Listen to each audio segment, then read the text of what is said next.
I was out of my mind. But when I talk about getting to anxiety, Christine, and depression. I know, and I'm sorry to even laugh a little bit, but Gwendolyn was like... What was intended to be a serene family lunch became one of the most chilling off-camera moments in reality television history. One that would seal Cody Brown's fate on TLC once and for all, the garden lunch shoot featuring Robyn Brown, her kids, and Cody was initially intended as a soft PR gesture, a tranquil response to the public's increasing anxiety about the family dynamic unfolding on television. Robyn's oldest son, Dayton Brown, had never been at ease in front of cameras, but today was different. Something inside him just snapped around noon. A 3-person crew showed up: a sound tech, a camera operator, and an assistant producer. But instead of strained smiles or reluctant cooperation, they were met with a wall of tension sewed ends. It was almost claustrophobic. Dayton refused to wear a mic, his steps restless across the back porch when the camera operator tried softly and subtly to shift the shot to include him. Everything unraveled. Dayton erupted. His voice wasn't just angry, it was raw, animalistic. Guttural, he growled, "You're not filming me anymore, she's being poisoned by you, all of us are." And then he lunged. Chaos followed. The boom mic crashed against a chair nearby. The cameraman lost his balance, his face against a stone planter. Blood spattered on the lens. Robyn screamed, and rather than moving in to hold back Dayton, Cody ran outside. Not to defend, but to fight. His eyes blazed with anger. Not at Dayton, but at the crew. "Why the hell didn't you turn the camera off sooner?" he bellowed. "Hi friends, welcome back. I'm Meri Brown. This is TLC Future. That explosive footage was never aired." TLC's top brass held an emergency virtual meeting behind locked studio doors in Burbank. What came out of it was decisive and cold. Cody Brown was done. He was no longer deemed safe for the network. Not as a father figure, not as a narrator, not even as a personality. The announcement came from Julia Wright, the show's longest-serving executive producer. Her voice was like steel. "Cody, we're done. We're now building a show around your crumbling ego. One of our crew is in the hospital. You've turned this family into a war zone," Cody said. Nothing. He sat in his Arizona home office, the walls lined with outdated family portraits and knockoff leather furniture, his jaw locked tight as if biting back the realization that everything was over. His jaw was clenched so tightly it seemed like he might grind his teeth to dust. "This is impossible," he growled. "Oh," Julia replied flatly. "We've already made it happen." Effective. Immediately, the screen went black. Hours passed before Robyn found him leaning in, his chair staring vacantly into the distance. The television turned down low showed images he wasn't seeing on his desk. A bottle of whiskey, a half-drained, years-long unused bottle. Until that night, his eyes were frantic. A fire with something deranged they assassinated. "Me," he said as she entered. "They killed my legacy." But Robyn didn't walk towards him. She didn't sit. She didn't place her hand in his rather. She remained creepy, still. "Cody, you ruined your own legacy." She spoke up, her words low. "You let the show decay from the inside. You drew our children into this mess, and now Dayton's broken once more. Due to you, Cody flung himself out of bed. You're turning against me, Robyn." I'm going. The words hung odd and measured. It took a second to sink in. The one wife who had never disobeyed him. His most faithful, his strongest holdout, was leaving. "Deton's coming with me. I'm going to St. George," she went on, voice unshaken. "Don't call, don't follow, and don't you dare try to make this part of your redemption story. What's left of this family still deserves peace." Cody's voice broke, pleading. "Robyn, you can't do this to me." But she glared off. "This was not something I have done. It was something you have done now. Dwell in the dwelling you created."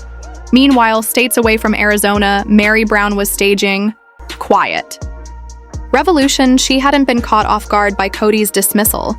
Far from it, she'd actually seen it coming, even prior to Dayton's rage. She was penning a statement because Meri was no longer sitting in the dark for the first time in more than a decade. She'd ceased trying to defend the family narrative and begun preparing to tear it down. Her private memoir, guarded for 3 years, had become something greater than a tell-all. It was a safe stocked with financial documents, secret deals, betrayals, and emotional deprivation, but Meri didn't merely want to publish it. She wanted airtime, and TLC willing to save.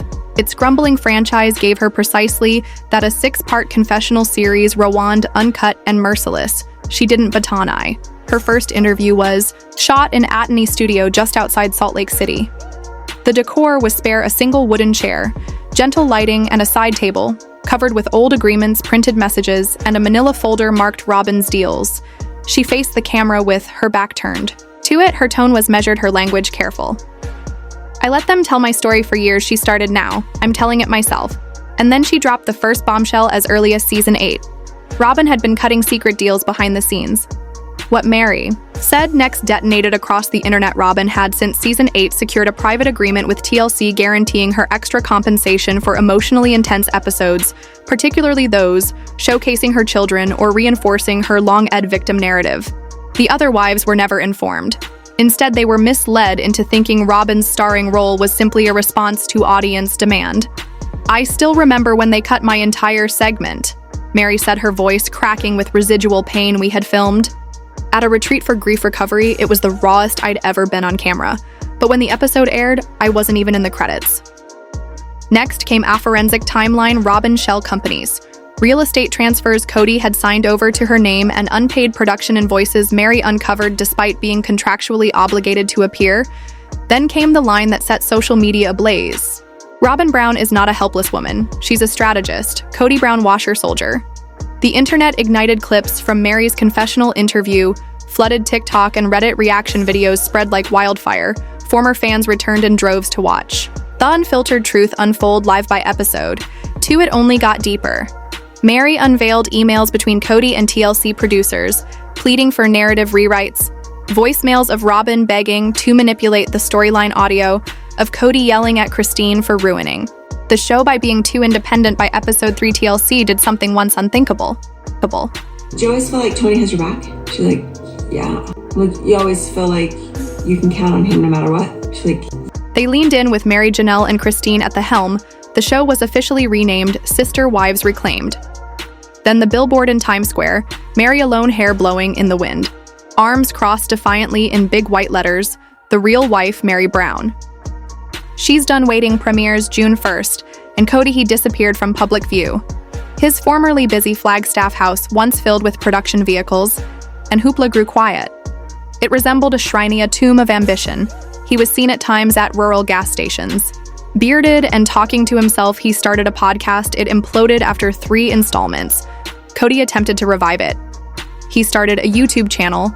Comments were turned off in 24 hours. Robyn would not return media calls. Hearst and Dayton quietly started. Therapy, then rumors, locked court records, suits, rumors associated with production responsibility. A former producer came forward saying she had unreleased footage from the Las Vegas Days tapes stored in a storage facility where Kody purportedly made macabre comments regarding his wives and his control as the star. TLC allegedly paid 6 figures to cover it up, but already too late, promises were being broken, and they weren't letting up simultaneously. Janelle Brown was ascendant, freed at last from 30 years of living with Cody Brown and his other wives. Meri Christine and Robyn Janelle finally had her freedom, a good mother of 6.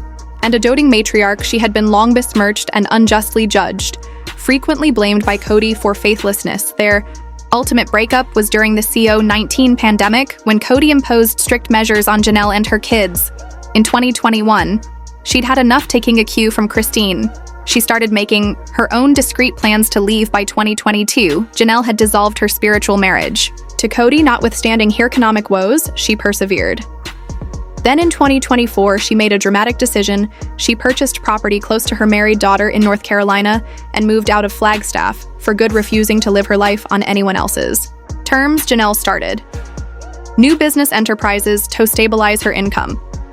The dream once envisioned by all 4 wives, the Coyote Pass project, broke apart. Bought originally in 2018 as a shared space, the 14-acre tract became a metaphor for Kody's failed leadership. For years, Kody refused to divide the land equitably, but in 2025, he gave and Janelle got 35,000, presumably twice what she'd initially invested. The payoff was a turning point. Now she has her own land, her own future. In April of 2025, Janelle surprised fans with a beaming announcement. My home is slowly coming to fruition. She is constructing it herself. Her self-assurance has skyrocketed. Her independence has been cemented. She had once proclaimed 2025 as the year she eliminated all toxic aspects of her life. Thus far, she's fulfilled that vow. Now she has her own land, her own future. In April of 2025, Janelle surprised fans with a beaming announcement. My home is slowly coming to fruition. She is constructing it herself. Her self-assurance has skyrocketed. Her independence has been cemented. She had once proclaimed 2025 as the year she eliminated all toxic aspects of her life. Thus far, she's fulfilled that vow with peace, purpose, and a clear road ahead. Janelle Brown is no longer just surviving, she's thriving. Janelle Brown wasn't merely putting her life back together, she was constructing companies as well. With companies such as Tata Farms and her t-shirt shop, she was Atlas thriving. But while Janelle came up, Robyn went down. Season 19 of Sister Wives revealed a side of Robyn Brown that fans had long imagined: a victim card master, a chaos specialist. And yet, having everything she'd ever said she wanted Kody all to herself, she was still not happy. Robyn became a part of the Brown family in 2010, entering into a complicated dynamic already present between Christine, Janelle, and Meri, Kody's relationships. With the other three wives were more than 30 years in the making, decades of history together. Robyn's marriage just more than a decade, and still, she rocked the foundation. Initially, Robyn attempted to mesh, she smiled, she fit in, but over time she became increasingly isolated and increasingly powerful. Eventually, as Christine, Janelle, and Meri departed, individually, it was apparent Robyn had been at the center of the breakdown of the family. Today, with Kody alone, the fissurers are beginning to emerge. While Robyn and the other wives were not romantically or sexually attached, the plural marriage placed them in an emotional and practical relationship. They were forced to operate as a group, even when there was animosity. Robyn frequently felt like an outsider, but instead of closing the distance, she played the victim repeatedly. Fans and family alike condemned her behavior over the years, particularly her blame shifting, her tears, her stories, her silence when she should have spoken. Season 19 made one thing certain: even after winning, Robyn is unhappy in quiet moments. Robyn conceded that her relationships with the other wives never came close to what she'd envisioned. Transactional, tense, fractured.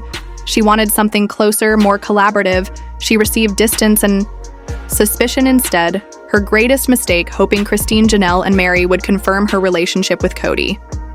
They didn't, and perhaps they never were. Now Robyn and Kody are sitting in a broken home of ghosts and what-ifs, and the reality is sinking.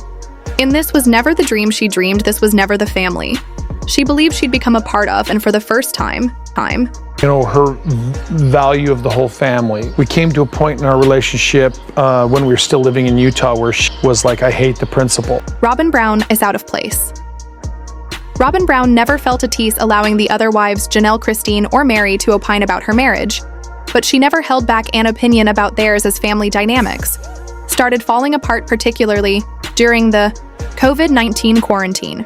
Robyn morphed from reluctant bystander into active provocator. Wherever she once disparaged Kody's past marriages, now she publicly criticized them. Quarantine made it all worse as the family fell apart. Robyn stood firm in the center. She professed to merely be trying to keep things afloat. But viewers perceived something different. Her words cut sharper. Her actions grew more polarizing. She demanded she wanted a plural marriage. But slowly but surely it became evident Robyn wanted Kody, and just Kody, and she got him. Their marriage flourished as his other marriages disintegrated. Christine marriage went off the rails. Janelle and Meri clung for longer, but ended up walking away. Robyn, however, kept a tight grip. But that wasn't the end of it. Although Robyn herself had experienced a divorce, her first one with David Jessup, she was not very sympathetic when Christine, Janelle, and Meri decided to leave. She condemned them severely, but never took responsibility for her own history. She condemned their decisions while refusing to acknowledge the results of her own. Robyn has become the victim in almost every chapter of this family story, whether it's with Kody, the children, or the ex-wives. And although she's undoubtedly experienced hardship, she overstates her difficulties and expresses her suffering louder than anyone else, usually eclipsing others' actual pain in recent seasons.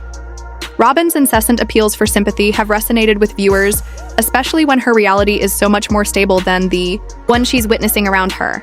She's still in a committed marriage with Kody, loved, protected, and prioritized. She's not the one who had to walk away, yet she keeps on behaving like the most wounded of them all. And when it comes to the children, Kody's favoritism has become impossible to ignore, even with his very public declarations about how much he loves all his children equally. His behavior speaks louder than words, the kind of behavior where some kids are adored and others are neglected. Robyn isn't. Helping her impact on Kody hastily widened the rift, particularly since she insists that her children were othered by the rest of their family. But there's the reality. Although Robyn's kids might have had some difficulties, they were never pushed aside. Like Kody's relationships with his older kids were, Robyn's narrative is no longer about fitting in. It's about redefining thestory one tier, one gripe, one selfish confession at a time, and the audience, they're no longer believing it. Robyn's kids from her first marriage were welcomed quickly by the Brown family. Kody treated them as his own, no hesitation, no reserve, but with time. Robyn's protective nature somehow solidified into something more deliberate. She wanted Kody's time, his focus, his devotion. And not only for herself, but for her children, even if it meant at the cost of his relationships. With the rest of the family, Robyn tends to portray herself as the most empathetic and emotionally accessible of Kody's wives. But her behavior says otherwise. One instance still smarted deeply for longtime fans, when Isabel Christine's daughter required significant back surgery to correct scoliosis. Robyn skipped the day off work. She used COVID-19 precautions as an excuse, but years before that, when her biological son Dayton was required to undergo a serious operation, Robyn was Alan, no question, no hesitation. She was by his side every step of the way. That dichotomy wasn't lost.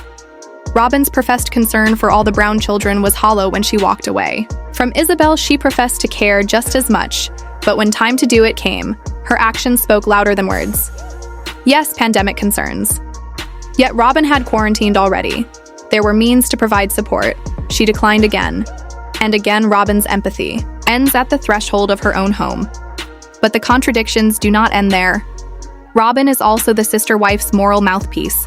She teaches Christian values and sexual purity to her children and television viewers.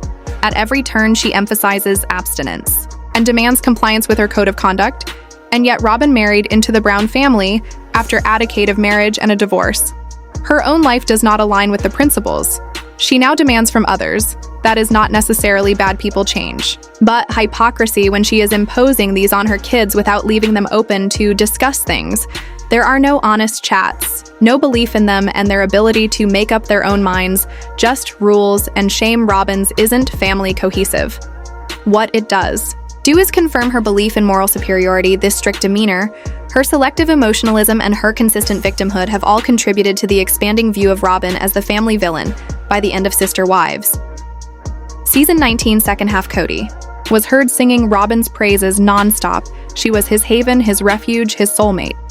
But viewers weren't so easily swayed, because below Kody's love for Robyn lies a storm of shattered relationships and forsaken vows. Way back in 2014, when Robyn officially became part of the family through spiritual marriage, it was to symbolize harmony.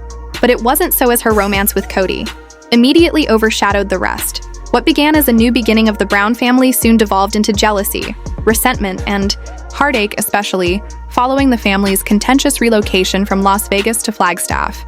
When the Browns relocated to Arizona, the previously unbreakable veneer of their family unit started to shatter.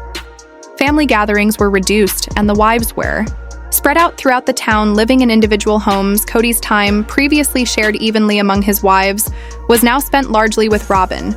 When the pandemic struck, the couple retreated, even more keeping to themselves with their children. The rest of the family began to disintegrate. Meanwhile, Christine was the first to depart Kody in 2021, followed by Janelle and Meri. However, even through it all, Kody's and Robyn's marriage appeared to go strong, even as they